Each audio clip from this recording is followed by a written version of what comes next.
This week's On Story, we walk through the storied career of Lee Eisenberg as he details his approach to balancing comedy and sincerity.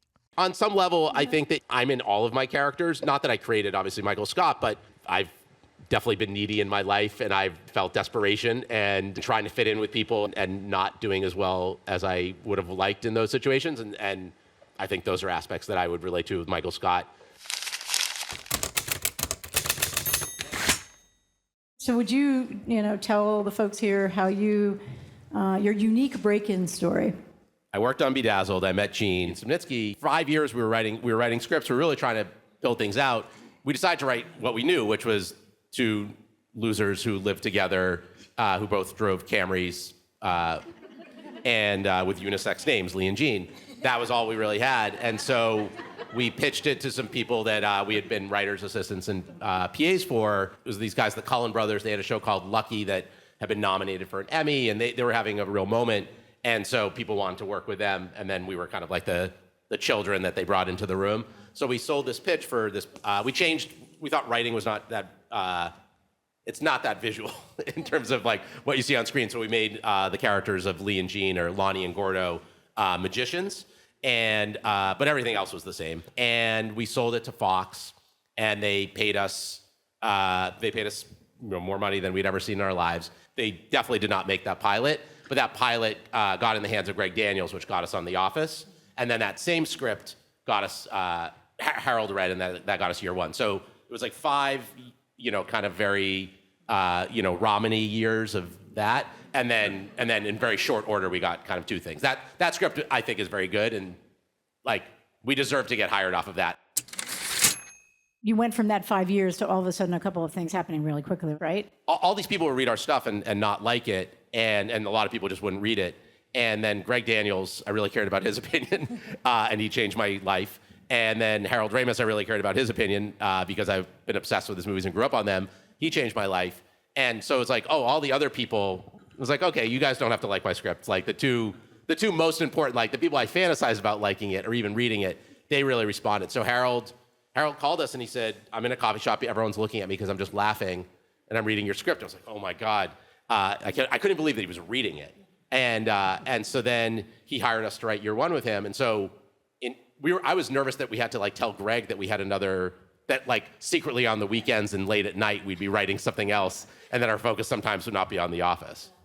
But yeah, and again, because of those first 5 years, any job, I take nothing for granted in terms of what my career is. But certainly in that, like those early days, I mean, we worked 7 days a week. We would, a studio would ask us to read a script and pay us a very small amount of money. And we just said yes to everything. Like there was no amount of money, big or small, that like was not appealing to us. And also because it felt like, well, what if no one ever calls us again and asks us to read the script or, has us punch up their movie or whatever. So it was probably around like midway through our second season, maybe the end of our second season, that I thought we wouldn't get fired. You started on season 2, right? Yeah, the first season was that 6-episode season, and then we started episode 7 of the show. And I thought I remember, because we had Mike Schur, and I thought I remember him saying things changed in season 2. Yes, Lee and Gene joined the show. things changed in a big way. That must be what he meant. That's what he meant. It's a very specific brand of comedy on that show, and that sort of discomfort comedy. And how was that? How was it you guys getting into the groove of that show? Those early days, I mean, it was so terrifying and so intimidating. And every day, it's like, we would kind of, Gene and I would drive back. We were roommates, and we would drive back and forth in one of our Camrys to work, and just talk about what happened that day and how we could have how we should have made our pitches better. It was just like every day was like, it was filled with such anxiety because it really felt, even though that first season it hadn't really reached an audience, but in the kind of the comedy community, there was nothing cooler. And at the time, we had the Lonnie and Gordo script, the Magic script, we did get other offers to work on other shows that were we got offered to be staff writers on American Dad, and we chose The Office, which was only, when we got hired, was only for another 6 episodes and 7 backup scripts. And we were being tasked to write the 7th script. In between the first and second season, this actor named Steve Carell became a movie star. He did The 40-Year-Old Virgin, and just the movie exploded. And Greg very smartly made a slight adjustment where Michael Scott went from being a little bit of a jerk to a little bit more sympathetic and a little bit more needy. And a lot of it really came from the way that he really felt the pathos from the way that Steve performed in 40-Year-Old Virgin. And so that was a real adjustment. So season 2, I think, became a little bit more acceptable to the audience because in some way you were frustrated with him, you rooted for him, but he wasn't you could see yourself a little bit more in him and you wanted things to work out for him a little bit more. If you search on the Google, you will find that, yours are kind of beloved episodes. And some of them are also super, like Dinner Party is, fans of Dinner Party. Thank you. Dinner Party is really freaking uncomfortable. Oh, is it? Yeah. That to me is, I was like, oh, what a fun dinner party. I wish I could go to dinner parties like that. And there are just moments I'd really like to hear what you got, your process of thinking some of those things through, because they are so literally, riding that line of, is this going to be funny? Is this actually going to be funny when they get in there and talk about like those characters? Yeah. We know the characters, but there's some moments where you're thinking, oh my God, where's this going? I love this TV. Oh, and I also built this table. What is that, chestnut? No, I think that is either pine or Nordic cherry. It's pine, yeah. Michael, I'm just terrible at all this stuff, so that's really cool. Really? Yeah. Yeah, he tried to set up my TiVo for me, but then I didn't have audio for a week. If you ever need any help, I am just a phone call away. I bet you are. With Dinner Party, that was an episode that had been talked about for a long time. Virginia Woolf was a real kind of touchstone for that. And the room generated a lot of ideas ahead of time. And when you get sent off to script, you kind of have this, there's a writer's assistant. I once was one. They take notes every day, and then you get sent the notes every night. But like you've just worked for 12 hours, you're not going home and sifting through 15 pages of notes. And so when you get assigned an episode, you get 30 pages or 40 pages of notes, and some of them are the same joke repeated 15 times. Some of them are things that can't be used. And you find kind of the nuggets, and those could have been things that I pitched or Gene pitched or Greg or Mindy or BJ or Mike or whoever. And your job is to now turn it into something. And usually for The Office, you would get around, I would say, about a week. I'd say it's like a kind of a work week and then the weekend, so 9 days to write an episode would be on average. And Dinner Party, it was during a hiatus, and we had 3 weeks that I did not intend to spend working on Dinner Party. Now at that point we had a little bit of a movie career, and we had movies and deadlines and all that stuff. And Gene really pushed us. We were in New York, and he said, this needs to be like the best script ever. Like he was really, he felt like there was a lot of competition, kind of friendly competition among the writers of The Office, and you really wanted to impress. And we spent all of our time on Dinner Party. And so we spent 3 weeks when I think the other writers were spending probably 5 days to 9 days, and we spent 21. And when you hand in your script, you are waiting, like everyone starts reading it right away for a few reasons. A, that's what your job is, and also it's like you need to kind of figure out, like, are we gonna have to spend the next 3 days rewriting the script, or is it ready for the table, to do a table read? And so you're sitting there as these 8 hilarious people are reading your script quietly, and they're all just spread out around the room, and you're just like, it's silent, and you're just like, and you check, like that's what all the writers do. If you like a joke, you check it. You're not laughing. It's like robots. And so you're like, this is funny, and you just like, and you check it. And so you're like looking around, and you're like, what is he doing? Is that a check mark or is that an X? And then every so often someone would be like, huh. And you'd be like, what? Like, you kind of like mosey over to see what page they're on. And then I would text with Gene, I'd be like, page 6. And you're like looking at page 6, you're like, what's funny on page 6? And it was like, did they like it? And it was so, we had put so much of ourselves into it. That really was like the hardest we had ever worked on one of these scripts. And then the response was positive, but it wasn't what we had hoped, which was basically like people bowing at us, that was the only thing that could have made us happy. And then we sent it into the network, and I'll never forget this. I was in the room with Greg. I think Gene was there, so maybe I will forget it. But I was there, and Greg was there. And Greg was on with the network, and the executive says, so we read the script. It's funny. It's really dark. And Greg goes, yeah. And then quiet. And then the exec said, it's really dark. And Greg goes, yeah. And then she said, "It's really dark." And he goes, "Yeah." And nothing, I'm not talking, and there's just silences. And then Greg says, "Okay, anything else?" And then she said, "No." And then he goes, "Great, thanks, guys." And he hung up the phone, and then he goes, "All right." And then that was it. And it was like, Greg didn't want to change the script. And so that was it. And then we did the table read.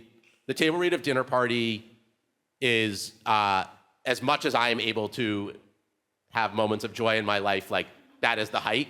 Like, it was just, and it started really slow. Like, the first few pages really there were not laughs. And I was like, oh, this is my nightmare. There's nothing worse than a table read where there's no laughs and Steve Carell is there. And then it kind of turned, and like the energy of the room, it was electric. And it was just, I mean, it's a career highlight. Like, it was just insane. And like, people couldn't get out the lines. And it's just because the way we constructed it was just, the screws just keep getting turned. It just gets like harder and harder to sit in that room. The script is very much, it's 95% of what we had written originally. He fits perfectly. I'm going to bring up Scott's Tots because I also think this because it's the same. It's similar, Sure. right? There's a similar. Like, you have to take a shower after, right? during the viewing. I fell in love with these kids, and I didn't want to see them fall victim to the system. So I made them a promise. I told them that if they graduated from high school, I would pay for their college education. I've made some empty promises in my life, but hands down, that was the most generous. But I have to admit, it was, and at the same time, as uncomfortable as it was, and as much as you hate him in that moment, then there's, this, redemption with the school books.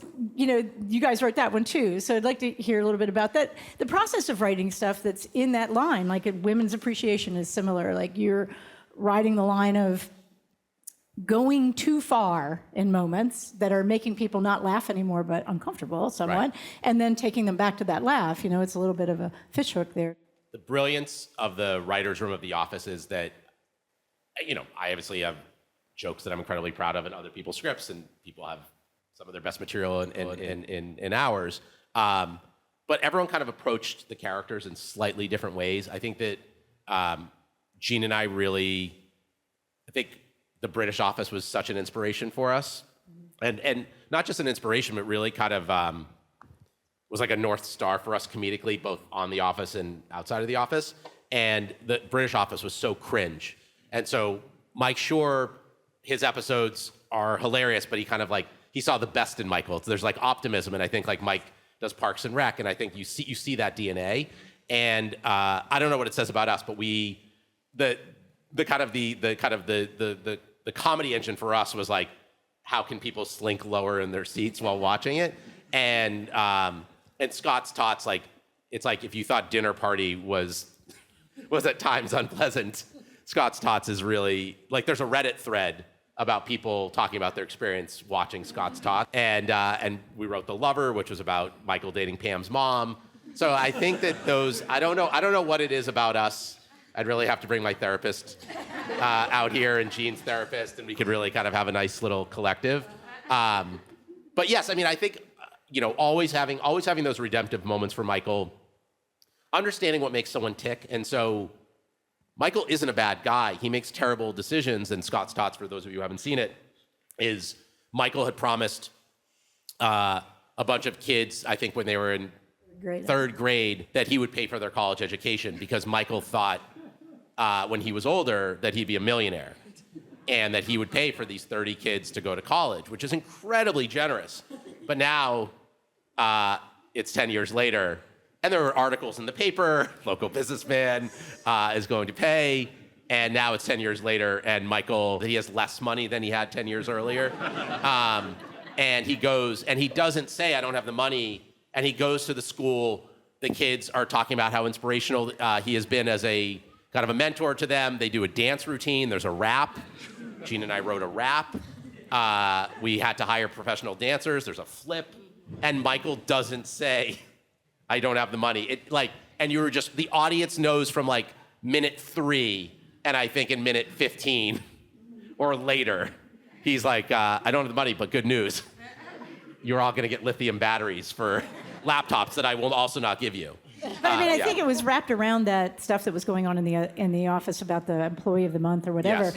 And so it actually ended up, the moments there were a little, they were lighter. Yes. So you'd go, You were able to cut back and forth. Right, And and if it's- you wanted to take a breath. Yeah, Yes. it's just what we needed. Yes. We were talking about Shane Black a minute ago, and he has this thing about reversals and action film concept, and it's interesting to me that I feel like you use that process in your comedy, that because you're always taking people here and then you're back here and then back here, and it seems like an interesting concept for comedy. And in addition to those episodes of The Office, I felt like Good Boys was full of it. Like you were just constantly, taking them. It was almost Rube Goldberg of, back and forth Right. and back and forth. And so, but that it actually hooks you, and then you're waiting for the next moment. And I want to hear a little bit about how you and he viewed comedy, particularly in those, because you were co-writing those as well. If there is an evolution in my career from The Office to Bad Teacher, then Hello Ladies, and then Good Boys on the comedy side of things, maybe to Jury Duty, I think that Gene and I, the idea of not having a joke, like every single moment we would undercut with comedy, like the idea of like having someone have like an honest moment was so terrifying to us, because I think we felt very comfortable with the comedy, and I think anything that felt like you were trying to kind of, wrestle out emotion, it was like, but it's not going to be funny. We'll lose the audience. And then I think as we gain more confidence, I think the audience craves those moments, and I think when you're able to pull those moments off in a comedy, and you do care about the characters to a certain point, I think that enlivens everything.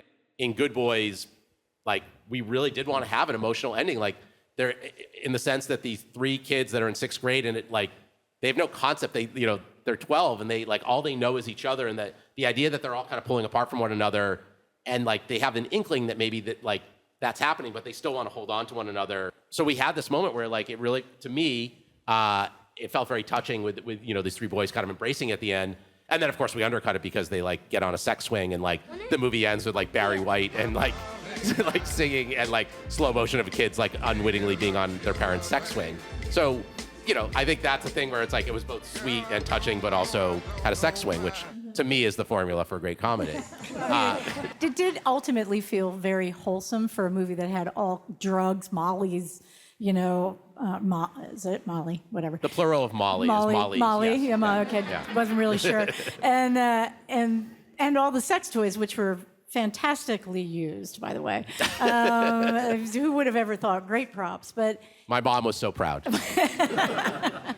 but at the same time, I loved every one of those kids at the end. I didn't feel like they were vehicles for the jokes, Yeah, and I think that's a testament to the writing and a true testament to the rewriting of it. The original draft of Good Boys was relentless with jokes, and I think the heart was something that we kind of discovered later in the process.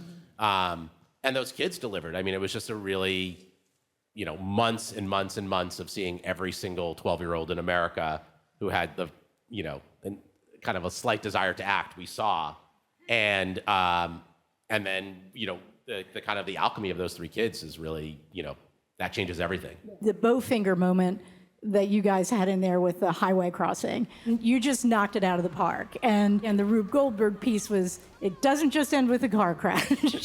There's that Stephen Merchant moment that ends up cleaning it up with the doll. You don't ever let up. It really was a stakes and reversals. And we wanted kind of big set pieces, and we wanted action, and we wanted it to feel kinetic.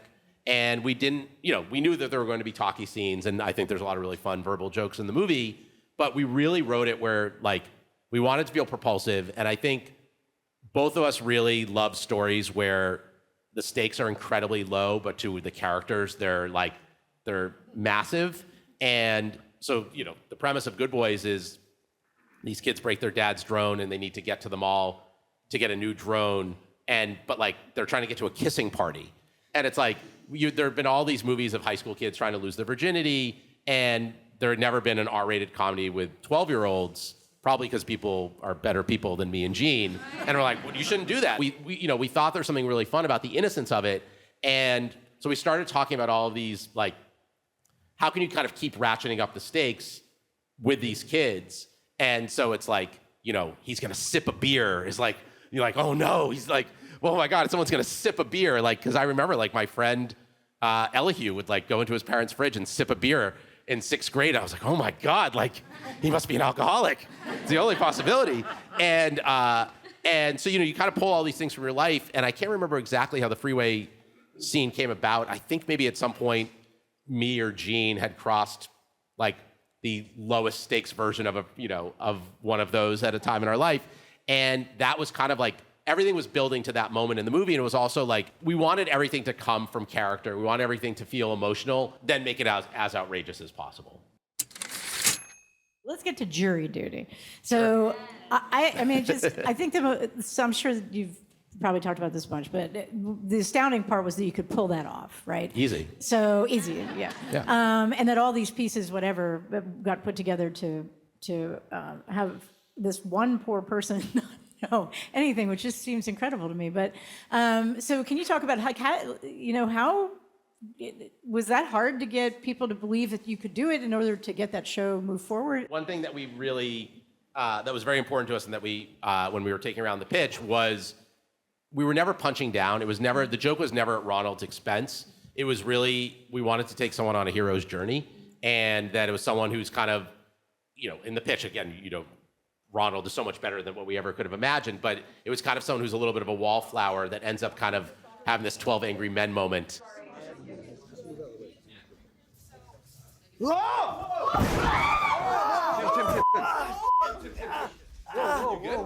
yeah. Holy. Look at me. Just don't move. Look at me. What was he doing? Just don't move.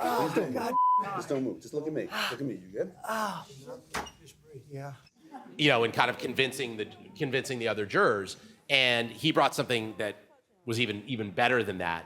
And, those characters ended up creating like the actors really created, a bond with one another. And I think that there's something, I think the show is very funny. I think it has a lot of heart to it. And I think it feels cozy. And it felt like, to me, it really felt like a throwback to shows like The Office. And also there were jokes in it. And I think that weirdly people have stopped making comedies. And so having a show that had jokes in it, I think was like, oh, that's so fun. I'm sitting at home and I'm laughing. What a fun thing that is. But the process of selling it, I mean, these producers, Dave Burnett and Todd Schulman, brought it to me and Gene.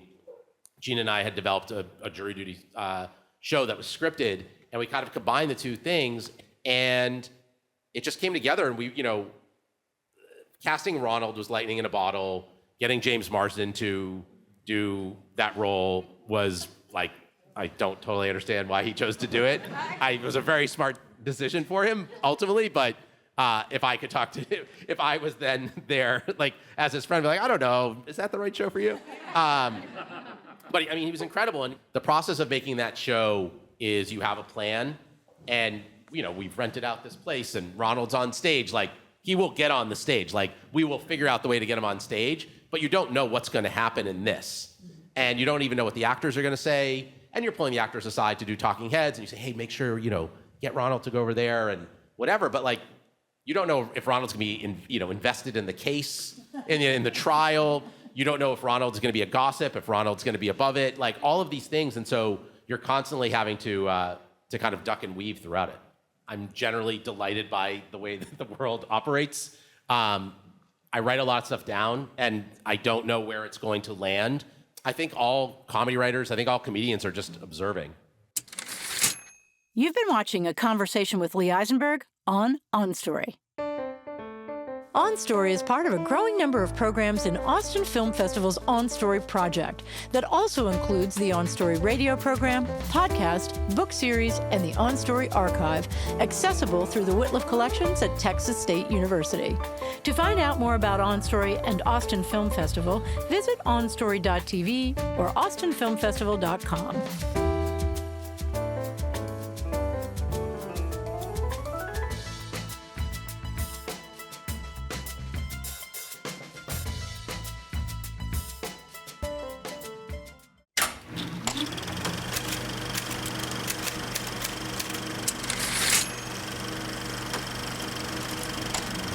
see you.